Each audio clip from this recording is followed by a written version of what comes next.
Hermanos, vamos a proceder a la lectura del estudio de esta noche, que tiene mucha relación pues con la forma en cómo la iglesia tiene que organizarse. Les recuerdo que estamos estudiando este librito que se llama Lo que creemos los cristianos de Gerald Niehaus. Un libro muy bonito, muy práctico, mis amados, muy accesible. Es una lástima que ya no se venda en la presentación que hice, sino que ahora está como en un engargolado. Y usted lo puede pedir a la iglesia, a la editorial El Faro, aunque nosotros, bueno, pues tenemos un ejemplar y podemos proporcionar el estudio en forma de copias para quien lo necesite, por supuesto. Y hermanos, pues es un estudio muy para laicos, para toda la iglesia, no es muy profundo, pero sí me parece que es suficiente para lo que necesitamos aprender como creyentes. Leamos, mis amados hermanos, para poder tener esta perspectiva del tema de esta noche. Aquí no pude corregir, pero no lo corregí, perdón. Es el gobierno de la iglesia. Y vamos a leer Mateo, capítulo 18, versículo 15 al 20. Mateo, capítulo 18, versículos 15 al 20. Dice la palabra del Señor. Por tanto, si tu hermano peca contra ti, ve y repréndele estando tú y él solos. Si te oyere, has ganado a tu hermano, mas si no te oyere, toma aún contigo a uno o dos, para que en boca de dos o tres testigos conste toda palabra. Si no lo oyere a ellos, dilo a la iglesia. Y si no lo oyere a la iglesia, tenle por gentil y publicano. De cierto os digo que todo lo que atéis en la tierra será atado en el cielo, y todo lo que desatéis en la tierra será desatado en el cielo. Otra vez os digo que si dos de vosotros se pusieren de acuerdo en la tierra acerca de cualquiera cosa que pidieren, les será hecho por mi Padre que está en los cielos. Porque donde están dos o tres congregados en mi nombre, allí estoy yo en medio de ellos. Bien, hermanos, pues estamos estudiando este libro, como ya lo he mencionado, y recordarán que la semana pasada estuvimos analizando lo que eran las marcas de la iglesia. ¿Se acuerdan ustedes cuáles son las marcas? Hablábamos de tres marcas esenciales de la iglesia que parten de una reflexión que tiene el teólogo Juan Calvino, este gran reformador del siglo XVI, que comentó acerca de qué era aquello que tenía que distinguir a la iglesia para separarla de otras instituciones, aún incluso de otras instituciones que se puedan acuñar el nombre de iglesia. Y se acordarán que vimos tres en especial. La primera era la predicación fiel de la palabra. Y me parece que en esto no hay mucho que acotar, salvo lo que ya mencionamos anteriormente, de que una iglesia verdadera es la que reflexiona y basa su doctrina, su fe, su enseñanza en la palabra del Señor. Nosotros no nos basamos en otros libros, como por ejemplo lo que sí hacen los mormones con su libro ahí que creo se llama del mismo nombre, Libro de Mormón, me parece. Otras religiones sacan sus propios temas o libros, aún incluso los católicos en alguna ocasión llegan a meditar en las vidas de los santos, en las encíclicas papales, entre muchas otras cosas. Y mencionamos, por supuesto, los testigos de Jehová, que también meditan acerca en sus libros, en sus revistas, como si eso fuera la palabra del Señor.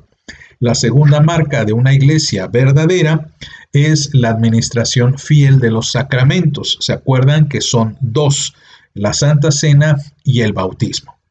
Y aquí tampoco tenemos mucho que comentar porque ya llegaremos a eso en un futuro cuando hablemos de los sacramentos de la iglesia, aunque creo que ya todos conocen cuáles son y cómo se administran, cuál es la necesidad de estos, etcétera. Pero la que nos deja un poquito de incógnita es la tercera marca de la iglesia. La tercera marca de la iglesia es el ejercicio fiel de la disciplina. Y esta palabra he dicho anteriormente que nos plantea muchas dificultades de aceptación porque tenemos una sensación incómoda cuando hablamos de disciplina, no nos gusta.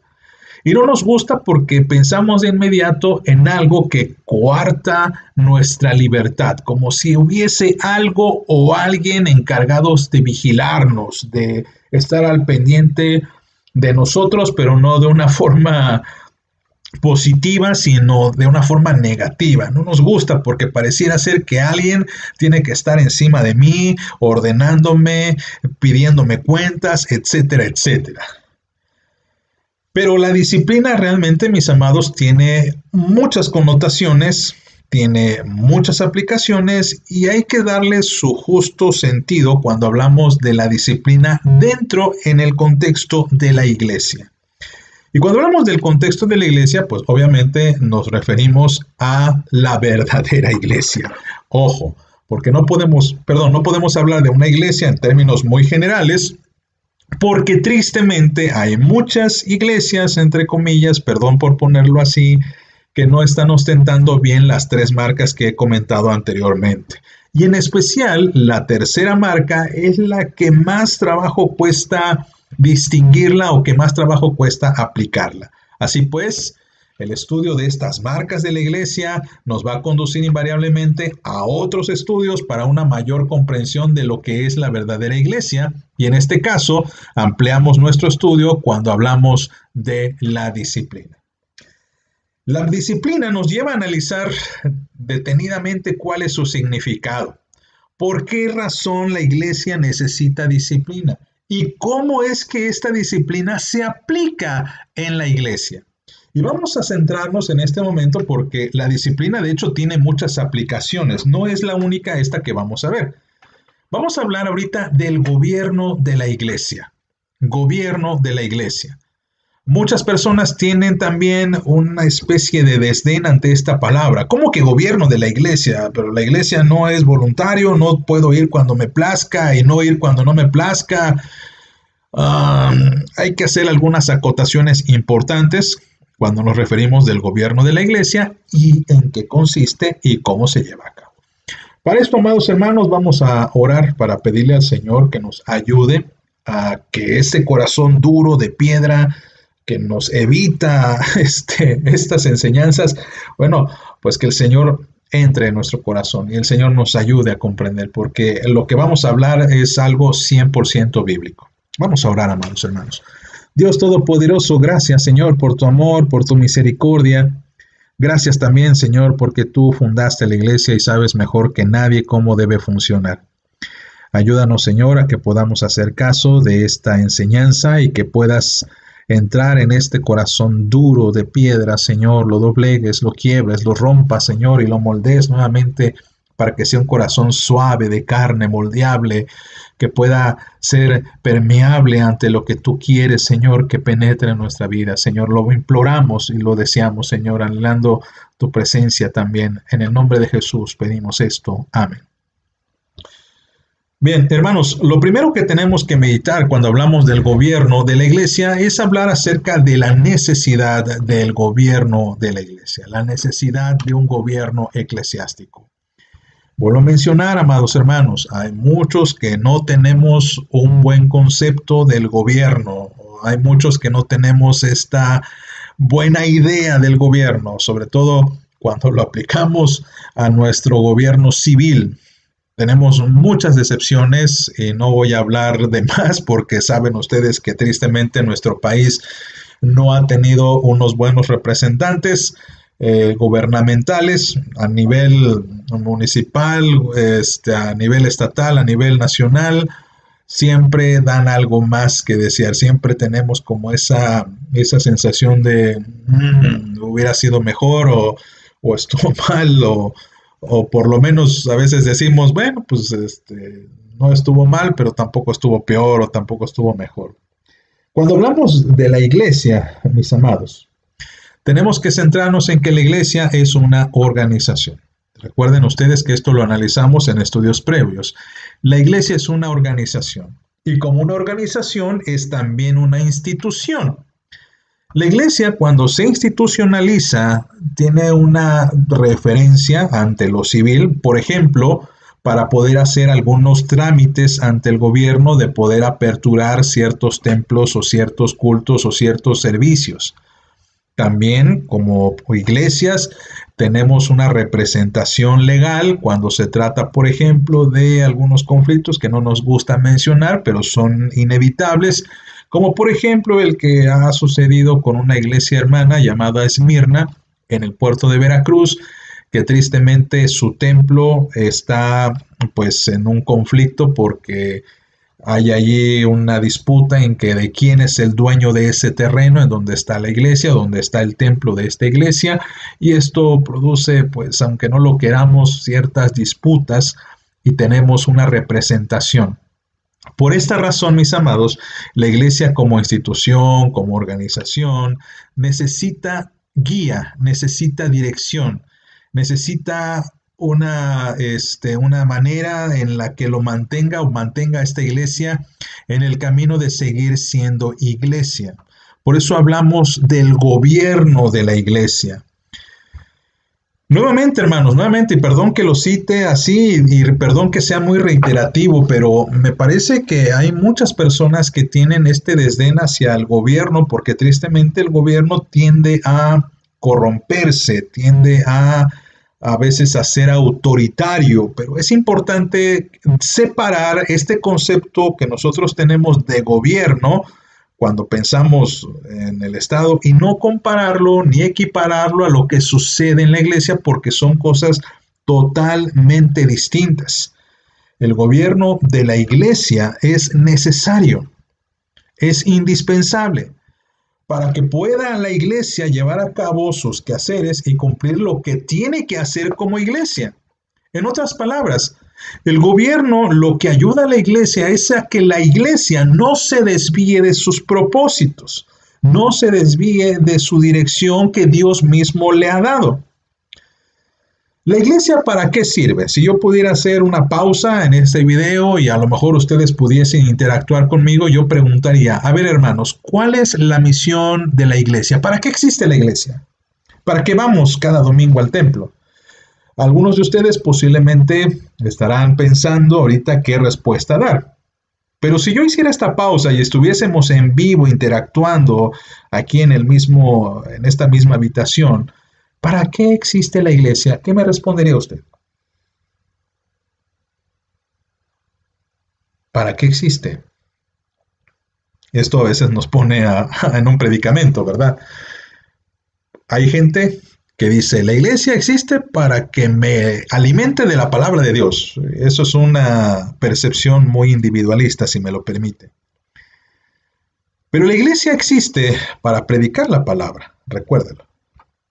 Para ir y predicar el evangelio, fue lo que Jesucristo dijo. Vayan y prediquen el evangelio. Esa es una de las grandes misiones de la iglesia. Pero la iglesia también sirve para edificar a los santos. Y la edificación de los santos se lleva a cabo cuando se predica la palabra de Dios. Y se lleva a cabo también cuando se administran los sacramentos.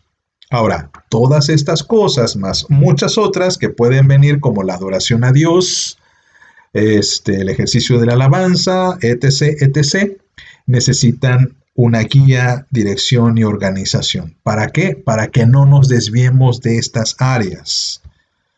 Por ejemplo, y perdón que lo comente, la iglesia no existe, por ejemplo, como una agencia de colocación de empleos. No es para eso la iglesia. La iglesia no es para que recomendemos hermanos de nuestra membresía en trabajos clave o que los acomodemos en ciertos lugares estratégicos. No.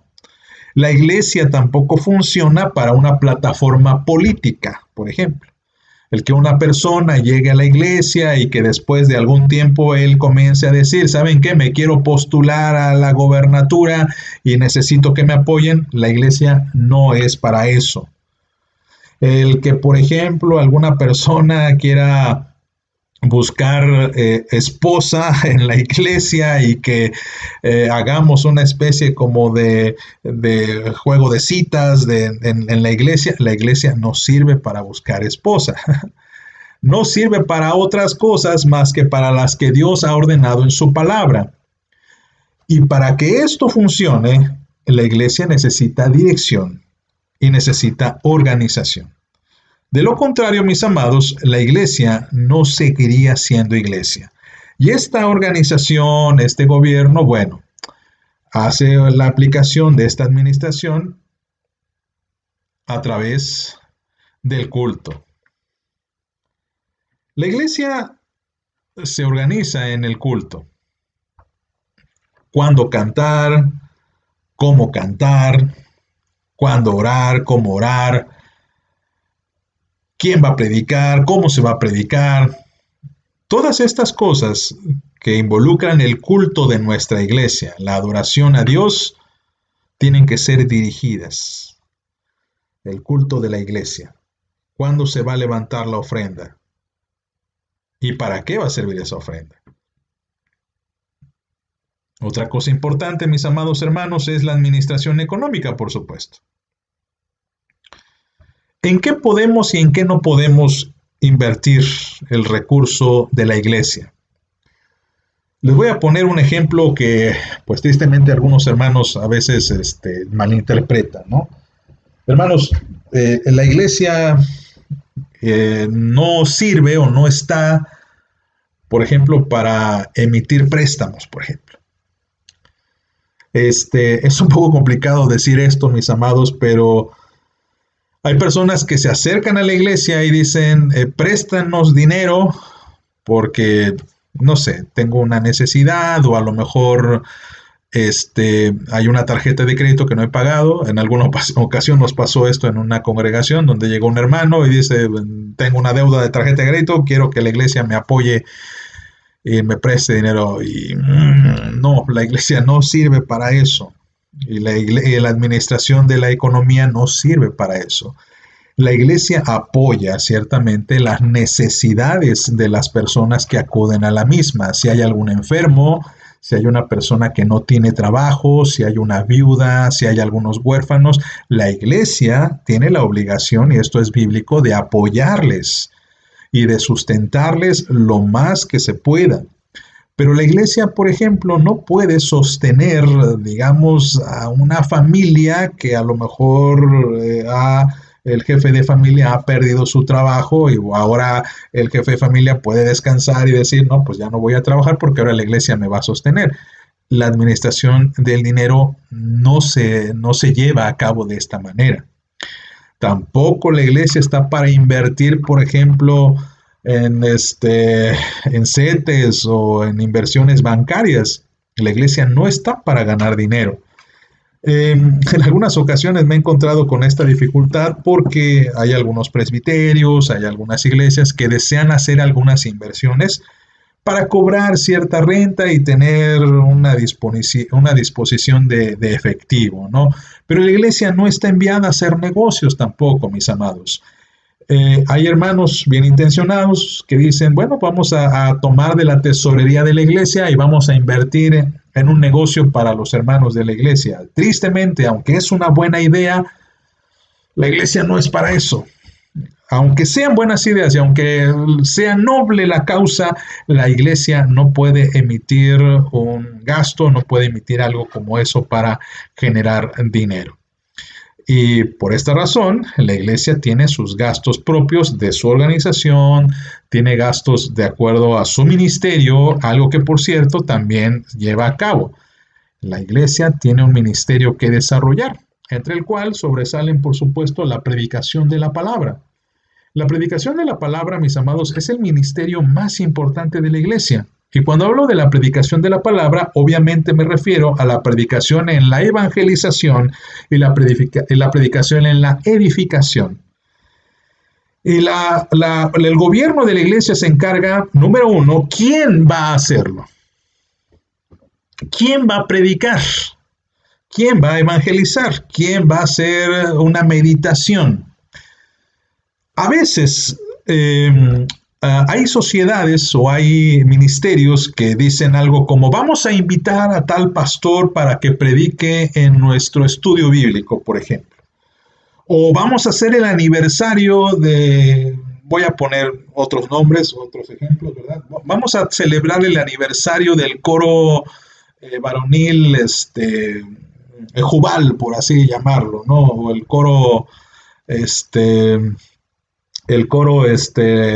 Corderitos del Señor. Vamos a hacer el aniversario de este coro, Corderitos del Señor, y hemos invitado a un hermano que es pastor de una iglesia en Texas y bueno, El gobierno de la iglesia se encarga en verificar que esta persona que predica en la palabra pertenezca a la sana doctrina. Por esta razón, mis amados, muchas veces se pide que las organizaciones avisen con tiempo quiénes van a compartir la palabra, porque el consistorio, en este caso, lo cual vamos a hablar un poquito más el estudio que sigue, es el guardián del púlpito.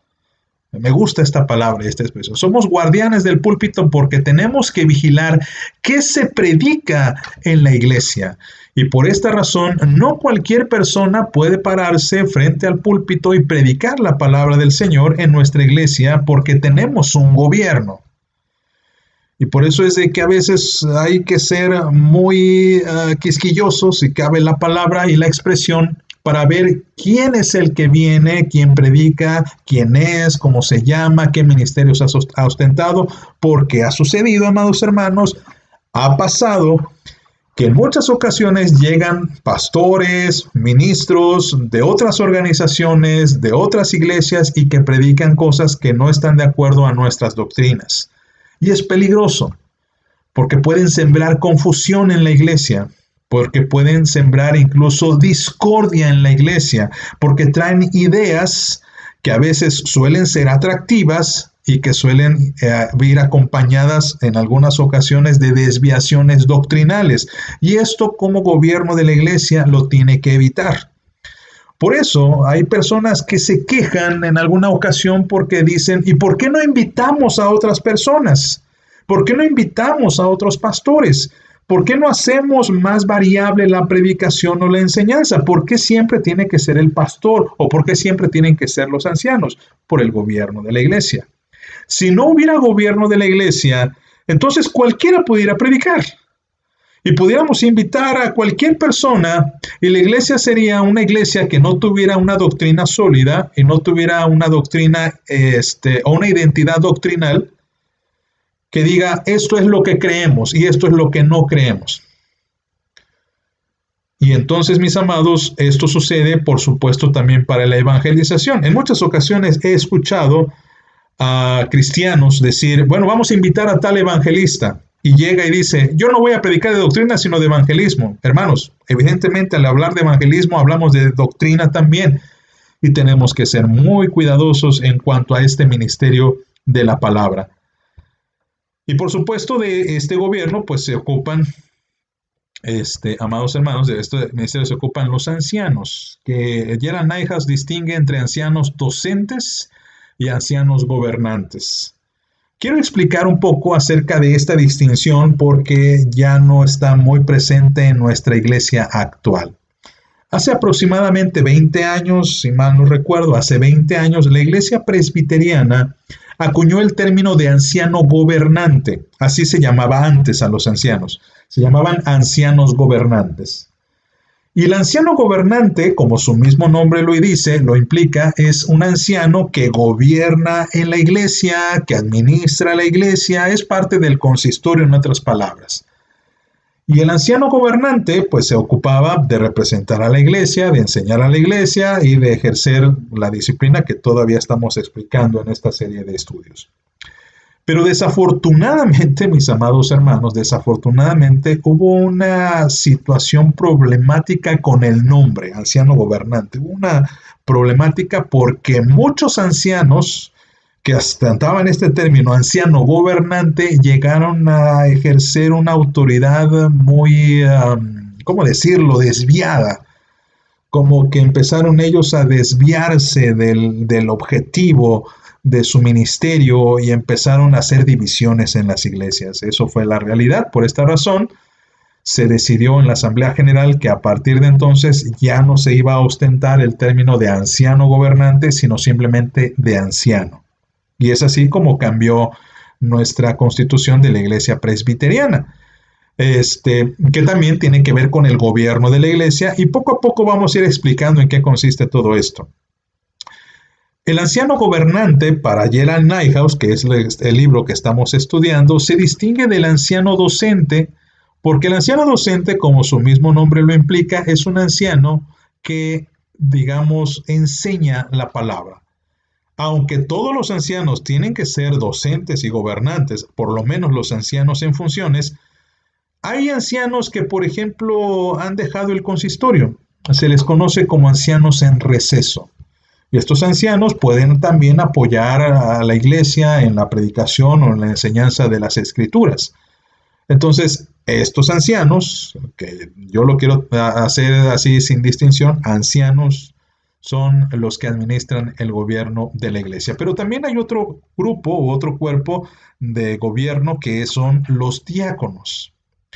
Los diáconos de la iglesia son aquellos que administran lo que antes comentábamos con respecto a la economía de la iglesia. Y por cierto que los diáconos son los que se ocupan también de la administración de lo que hay o lo que es el edificio de la iglesia.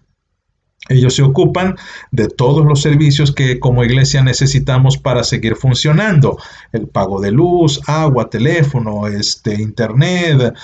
En el caso de, pues, que ahorita estamos transmitiendo, son los diáconos los que se ocupan que en este caso a su servidor no le falte el recurso cotidiano para seguir haciendo estas transmisiones. Me refiero al equipo técnico, a el equipo de internet, me refiero a la cámara, que bueno, ahorita les digo que nuestra cámara no está funcionando, pero ellos son los que se ocupan de estos menesteres. Y finalmente, mis amados, pues tenemos por supuesto a los pastores, que son los presbíteros, que por cierto, pastores y ancianos tienen la misma función. La única diferencia es que el pastor, el presbítero, es aquel que administra los sacramentos de la palabra del Señor.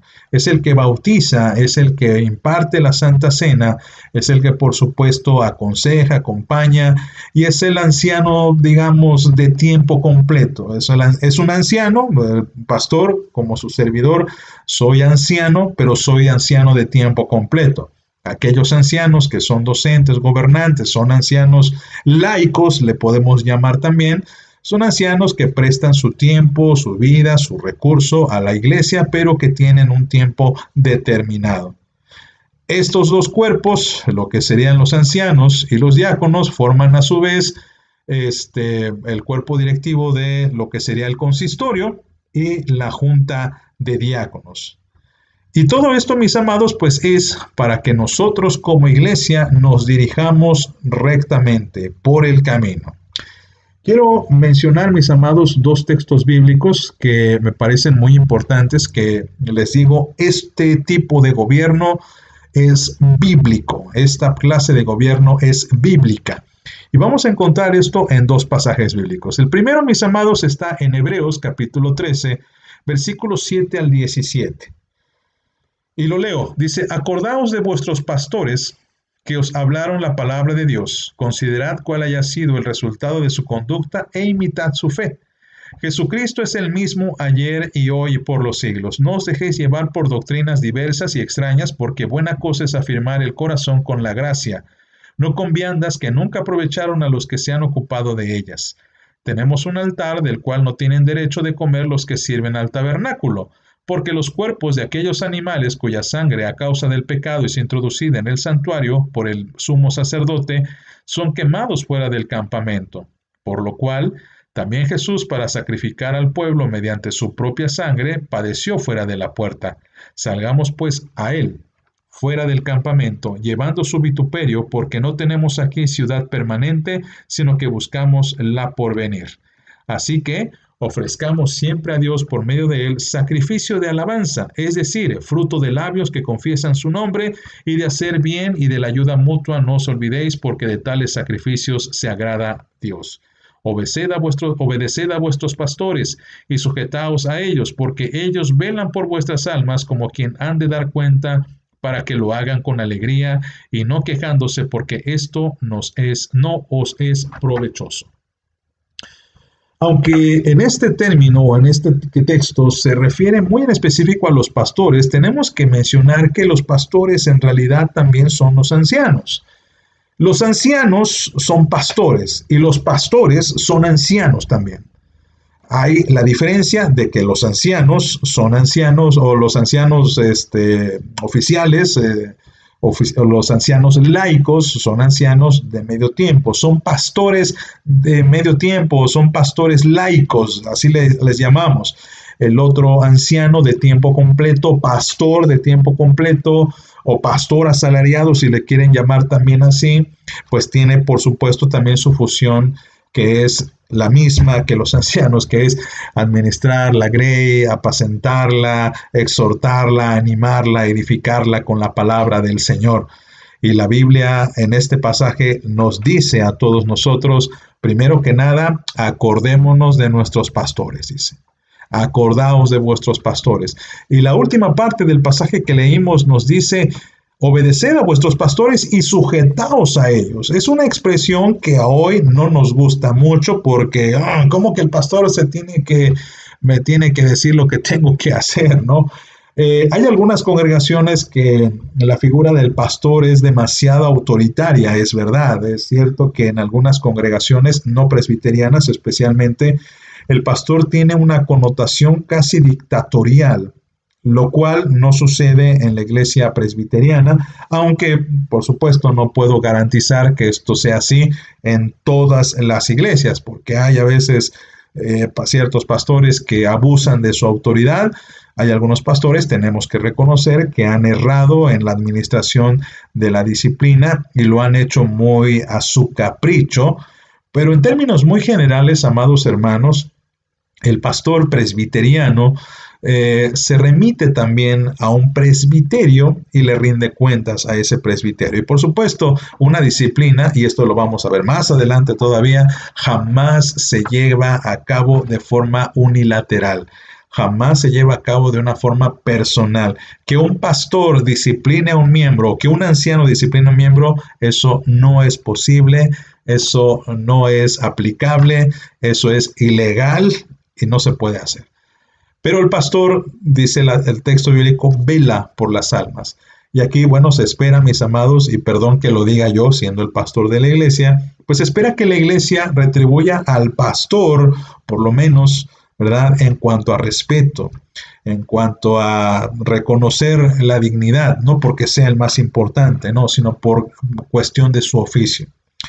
Hay otro texto bíblico que me gustaría mencionar también, el cual es muy popular cada vez que hablamos de elecciones para ancianos y diáconos.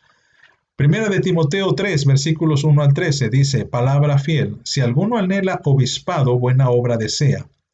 Pero es necesario que el obispo sea irreprensible, marido de una sola mujer, sobrio, prudente, decoroso, hospedador, apto para enseñar, no dado al vino, no pendenciero, no codicioso de ganancias deshonestas, sino amable, apacible, no avaro, que gobierne bien su casa, que tenga a sus hijos en sujeción con toda honestidad, pues el que no sabe gobernar su propia casa, ¿cómo cuidará de la iglesia de Dios?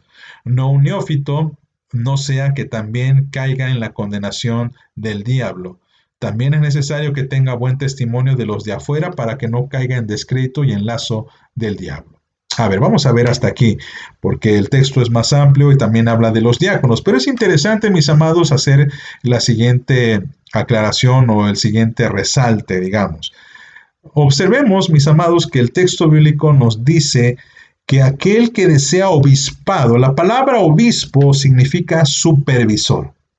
En el griego original significa el supervisor, pero no el supervisor en un término también literal, porque supervisor significa literalmente aquel que está por encima de los demás para ver. Por eso hablamos de super, que significa sobre, visor, que significa el que está sobre los demás. No es esa la connotación bíblica. Supervisor en el sentido de que es el que vigila y administra el gobierno de la iglesia, tal y como lo hemos definido anteriormente. Si una persona desea ser anciano de iglesia, que sería también otra palabra para traducir, dice el texto, buena obra desea, pero es necesario que el anciano de iglesia, el pastor laico, tenga las siguientes características: sea irreprensible, sea marido de una sola mujer, evidentemente, hermanos, sobrio, prudente, decoroso, hospedador, apto para enseñar, no dado al vino, no pendenciero, no codicioso de ganancias deshonestas, amable, apacible, no avaro, que gobierna bien su casa. Un neófito, la palabra neófito significa una persona nueva en la fe. No se puede elegir una persona que tiene 2 meses en la congregación y diga, yo quiero ser anciano. Todavía no, hermanito, todavía falta tiempo para que te prepares, todavía falta tiempo para que madures y después de 2 años, que es la condición que se pone, bueno, pues puedes ser anciano de iglesia. Y de esta manera, hermanos, notemos que los ancianos de iglesia tienen que tener estas características. De lo contrario, pues estarían descalificados. Si es una persona nueva en la fe, no puede participar para ser anciano de iglesia.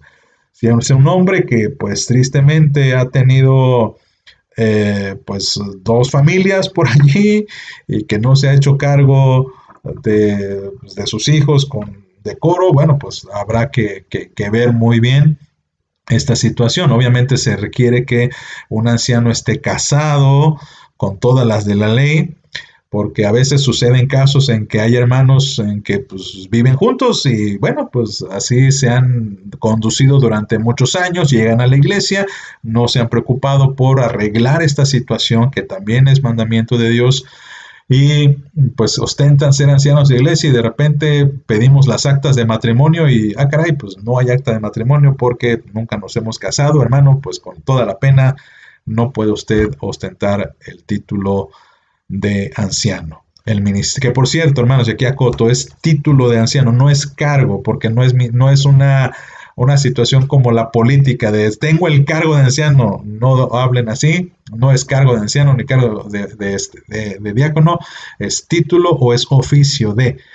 Y los diáconos, dice el texto bíblico, versículo 8, los diáconos asimismo deben ser honestos, sin doblez, no dados a mucho vino, no codiciosos de ganancias deshonestas, que guarden el misterio de la fe con limpia conciencia. A estos también sean sometidos a prueba primero y entonces ejerzan el diaconado si son irreprensibles. Las mujeres asimismo sean honestas, no calumniadoras, sino sobrias, fieles en todo. Los diáconos sean maridos de una sola mujer y que gobiernen bien sus hijos y sus casas, porque los que ejerzan bien el diaconado ganan para sí un grado honroso y mucha confianza en la fe que es en Cristo Jesús. Hermanos, pues también aquí tenemos muchas cosas que vale la pena resaltar. Tiene aquí esta prueba, dice el texto bíblico, que sean sometidos a prueba primero. Pues se busca, mis amados, que ancianos y diáconos cumplan un periodo de prueba antes de tener esta ordenación, que es este ejercicio de las manos del anciano, del pastor, perdón, y los ancianos en funciones sobre los nuevos diáconos y nuevos ancianos. Y esto, mis amados, pues obviamente para que esto llegue a suceder se lleva su tiempo. Bien. Hablando del gobierno de la iglesia, mis amados, vamos ahora a platicar acerca de lo que es los diferentes gobiernos de la iglesia, porque ya hemos visto pues que una iglesia sin gobierno prácticamente carece de esta cualidad que decía Juan Calvino y que por supuesto se basa en las escrituras de lo que es una verdadera iglesia. Y vamos a analizar primeramente un tipo de gobierno eclesiástico que es el erastianismo. El erastianismo, mis amados, tiene como raíz un teólogo llamado Erastus. También puede conocérsele como una iglesia, un gobierno estatal, por así decirlo, un gobierno civil. Y esto es muy sencillo. El erastianismo es simplemente una iglesia administrada por el Estado. Por ejemplo, así sucede en Inglaterra con la iglesia anglicana, así sucede en Holanda, con algunas iglesias que también son reformadas, por cierto. Así sucede en algunos países como Suecia, como Noruega, por ejemplo, que muchas de sus iglesias son luteranas también, algunas son de corte calvinista, y que las administra el Estado. ¿Qué significa esto? Muy sencillo, que los ministros y los edificios son sostenidos por el gobierno. Vamos a ver.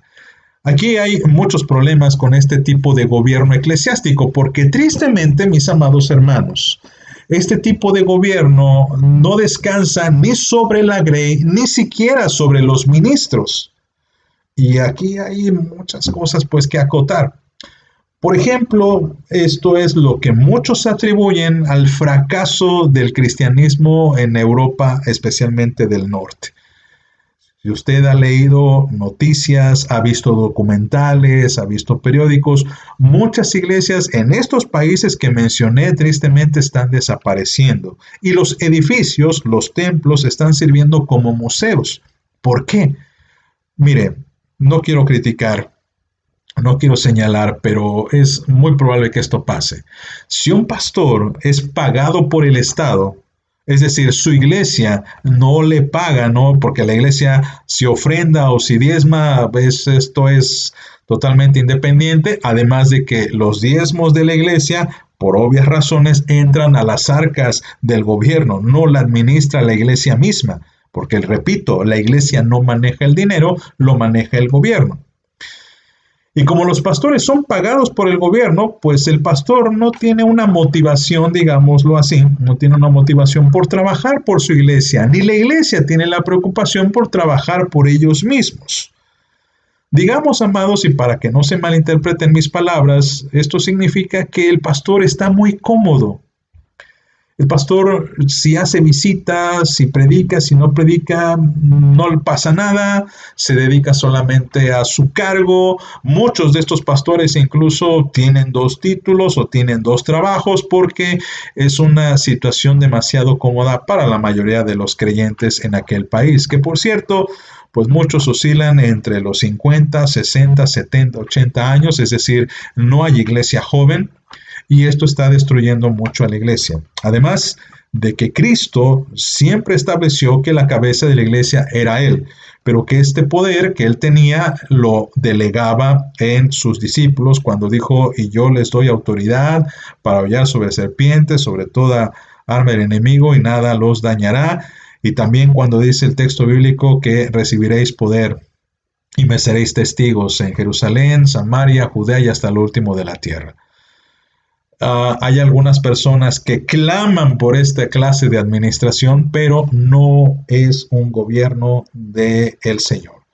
Este no es el concepto bíblico del gobierno de la iglesia, pero tristemente esto existe.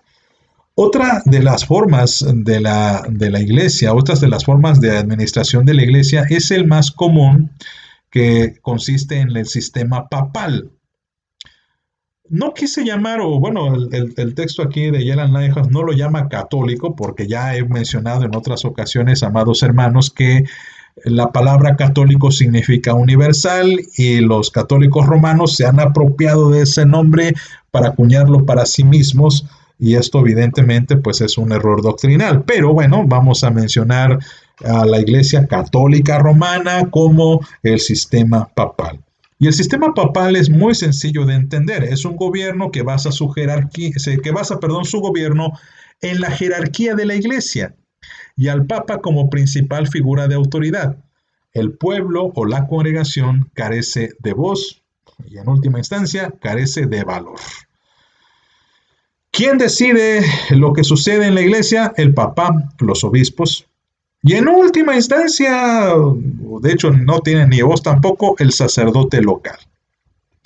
Los sacerdotes son cambiados a capricho del obispo, los obispos son cambiados a capricho de los cardenales y los cardenales son cambiados a capricho del papa. El papa en última instancia es el que decide cómo va a marchar la iglesia. El papa es el gobernante supremo de la iglesia. A él es al que se le rinden cuentas y él no rinde cuentas a nadie. Él solamente se sienta en su silla y decide las nuevas doctrinas en estas llamadas encíclicas o bulas papales que emite el papa cada determinado tiempo, como la última, una de las últimas que emitió el Papa Francisco, más o menos en marzo del año pasado, en el que decía y decretaba que los pecados del mundo habían sido perdonados por el COVID-19, ¿no? Bueno, pues esa es lo que él piensa, pero Cristo no lo mandó así. Y ellos descansan su gobierno en esta supremacía de la jerarquía. La iglesia no tiene, o mejor dicho, la congregación, el pueblo no tiene voz, no tiene voto en lo que la iglesia tenga que hacer, cuál es la dirección, en qué administrar el dinero, no tiene ninguna no tienen ninguna voz en ello, porque esto lo decide la jerarquía. El sacerdote, por ejemplo, en una iglesia local es el que decide en qué se va a invertir y en qué no se va a invertir. Bien, otro sistema, mis amados, que es muy similar es el sistema episcopal. El sistema episcopal se basa en los obispos. Los obispos son sucesores de los apóstoles y en conjunto ejercen el poder de Cristo. En ocasiones acceden al pueblo en consulta y esto se encuentra mucho en iglesias episcopales, obvias razones, y en las iglesias metodistas. Vamos a ver. Los católicos romanos basan su jerarquía, ciertamente, en la jerarquía, pero recuerden, la diferencia es que se centra mucho en el Papa. El Papa es la figura central del catolicismo romano, pero en las iglesias episcopales, en el gobierno episcopal funciona más a nivel obispo.